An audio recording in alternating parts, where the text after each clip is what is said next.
what's up mga ka-power? So, nagbabalik ang inyong lola. So, makikita niyo dito naglalakad ako ng gabi kasi bibili ng pandesal here in UAE. So, ang sarap-sarap ng pandesal na to. Ang lambot-lambot niya.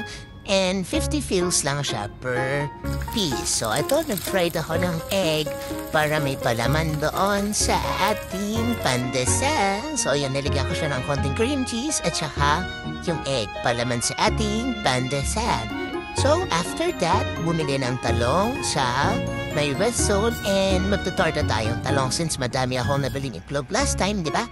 So, ito, habang ang pinabalatan ko siya, so, chika-chika lang tayo ng konti. So, yun lang. Meron talaga tayong mga tao na makakasalamuhan na iba-iba yung ugali, no? Sometimes, masasama, madalas, saris. Meron din mga mabubuting tao na makakasalamuha at magiging kaibigan natin. Pero dapat lagi tayong magiging cautious kasi nga hindi natin alam or kilala yung mga taong nasa paligid natin at huwag tayo magiging pakampante.